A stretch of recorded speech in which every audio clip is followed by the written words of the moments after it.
रुक जाएगी चलते चलते, सांस रुक जाएगी चलते चलते, सांस रुक जाएगी चलते चलते, सांस रुक जाएगी चलते चलते, शम्मा बुझ जाएगी जलते जलते, शाम बुझ जाएगी जलते जलते, शम्मा बुझ जाएगी जलते जलते, शम्मा बुझ जाएगी जलते जलते, दिन निकल जाएगा रोशनी का, निकल जाएगा रोशनी का, भरोसा है इस जिंदगी का, क्या भरोसा है इस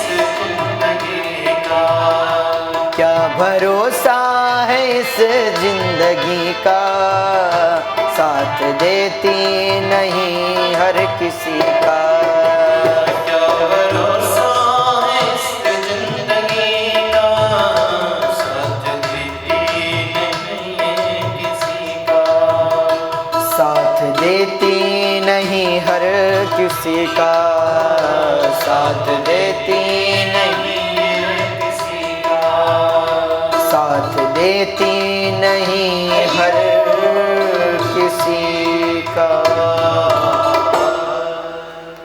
भगवान कहते हैं पुत्रों, ये जीवन किसी का साथ नहीं देता, कब साथ छोड़ दे कोई भरोसा नहीं, इसलिए जब तक है तब तक भगवान के स्मरण में लग जाओ, भगवान की कथा में लग जाओ। तब तो बड़े प्रसन्न हुए सब पुत्र। यहाँ ऋषभदेव भगवान वन की ओर प्रस्थान करते हैं। हाँ, इधर पुत्र लोगों में से भरत जी महाराज सबसे बड़े हैं, अखिल भूमंडल का शासन संभालते हैं। इसके पश्चात एक दिन के बाद भरत जी ने भी राज्य छोड़ा और अपने पुत्र को राजपाट देकर स्वयं गंडकी नदी के किनारे तपश्चर्या करने के लिए चल पड़े। अच्छा, गंडकी नदी आज नेपाल में पाई जाती है। तो गंडकी नदी के किनारे भरत जी महाराज भगवान की सेवा करते हैं, भगवान का स्मरण करते हैं। सहस्त्रों माला का जाप करते हैं भरत जी नित्य भगवत स्मरण। एक दिन की बात, कंठ भर जल में भरत जी महाराज जल में खड़े रहकर भगवान का स्मरण कर रहे थे, सूर्य को अर्घ्य दे रहे थे। एक हिरणी आई। तत्र तदा राजन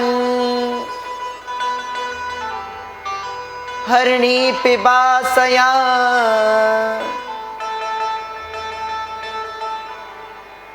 जलाशयाभ्यास मैके वोपजगामः।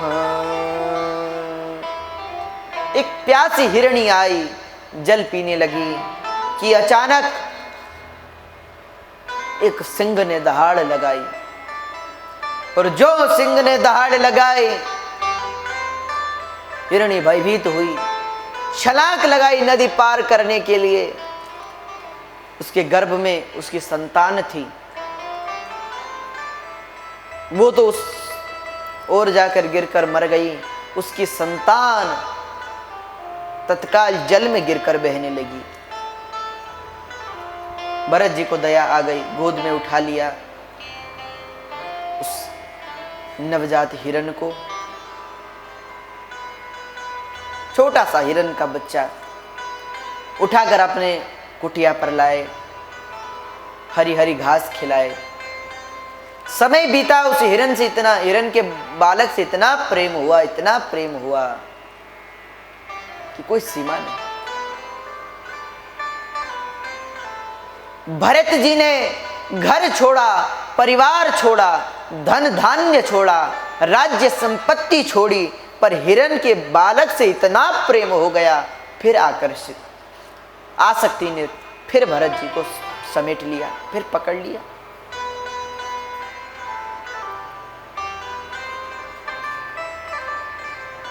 अब तो धीरे धीरे भगवान का स्मरण छूटने लगा और मृग का चिंतन बढ़ने लगा।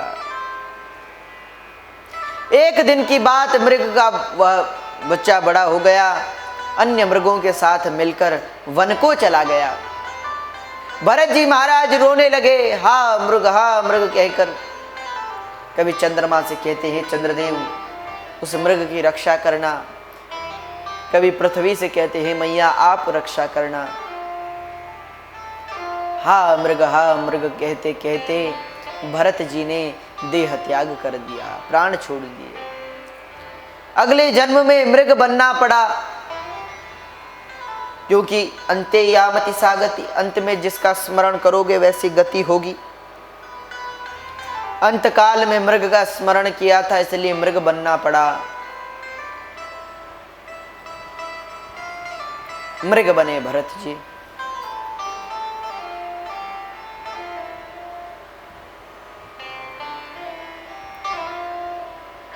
भरत जी सोचते हैं कहां मैं एक भूमंडल का राजा, सब कुछ छोड़ छाड़ कर भजन के लिए आया और एक मृग की आसक्ति में फिर मृग बनना पड़ा।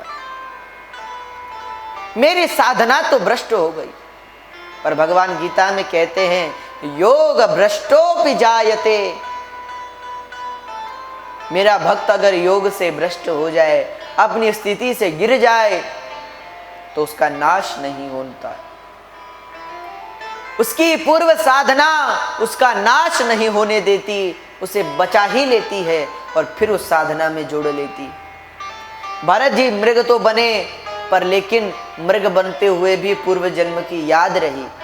भजन साधन मृग बनकर कुछ समय पश्चात देह त्याग किया। अब एक ब्राह्मण के घर पर जन्म लिया, एक ब्राह्मण के घर पर, सबसे छोटे भाई है।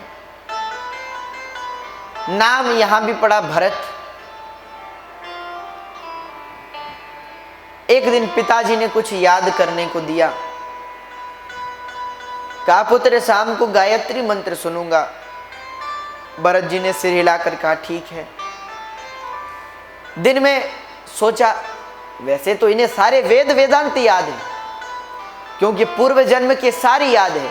जिससे पहले हम मृग थे, मृग से पहले राजा भरत थे, सब याद।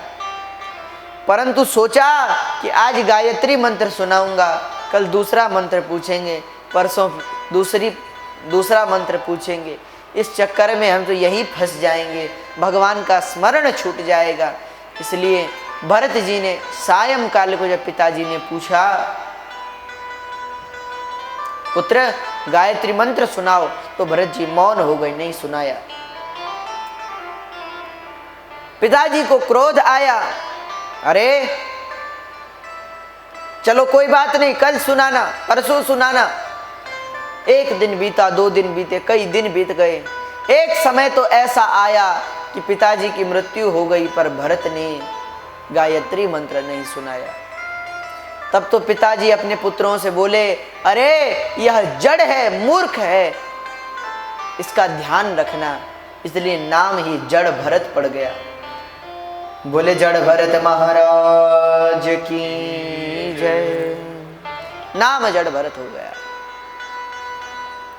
रागदेश नाम हुआ जड़ भरत। अब एक दिन की बात, और भाइयों का विवाह हो गया। सबसे छोटे भाई हैं भरत जी। एक दिन एक भाई की पत्नी ने कहा, भाभी जी बोली, अरे देखो तो ये यहाँ पड़ा रहता है, सोता रहता है, भगवान का नाम लेता रहता है, कुछ काम नहीं करता। अपने पति से बोली, अरे महाराज इसे ले जाओ खेत में, कुछ काम करवाओ। तो ले गए भैया खेत में।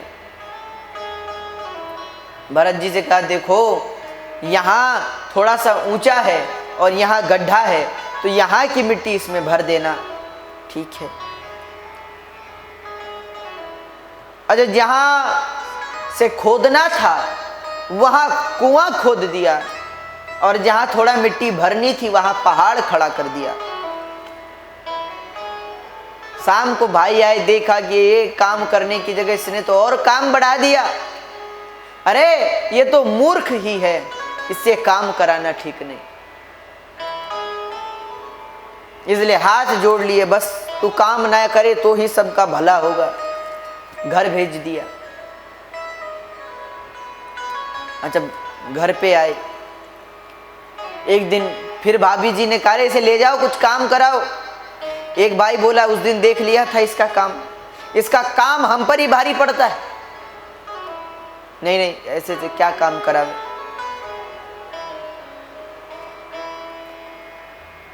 भाभी ने बार बार कहा तो उनके भैया, दूसरे भैया थे, वो बोले चलो ठीक है ले जाते हैं।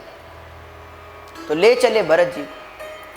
अच्छा, इस बार बड़ा सरल काम दिया, कोई खोदना नहीं कुछ नहीं। ऐसा है भरत, ये जो खेत है ये हमारा है, इसमें गेहूं लगे हैं, तो चिड़िया आएगी इसे खाने के लिए, तो इन्हें भगाते रहना। भरत जी ने कहा ठीक है। अब भैया तो चले घर, भरत जी बैठ गए चिड़िया भगाने के लिए। अचानक मन में बात आई कि राम जी की चिड़िया, राम जी का खेत, राम जी की ही चिड़िया है, राम जी का ही खेत है, तो हम भगाने वाले कौन हैं? इसलिए भगाने की बजाय उल्टा गाने लगे कि राम जी की चिड़िया, राम जी का खेत, खाओ मेरी चिड़ियों भर भर पेट। तो जो दूसरे खेत में भी चिड़िया थी वो भी इस खेत में आ गई। शाम को भाई लोग आए, भाइयों ने कहा रे इसको क्या कहा था, ये मूर्ख क्या कर रहा है, घर से निकाल दिया, निकल जाओ यहां से। अच्छा, घर वालों को ऐसे की जरूरत तो होती नहीं जो काम ना करेगा। घर वालों को तो ऐसे ही जरूरत है जो खूब काम करे, जो ना करे उसकी क्या जरूरत है, निकलो।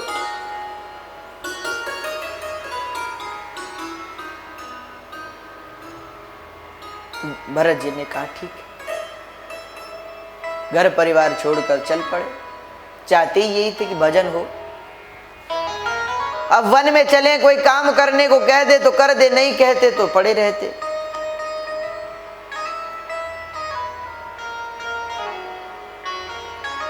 एक दिन जंगल की बात,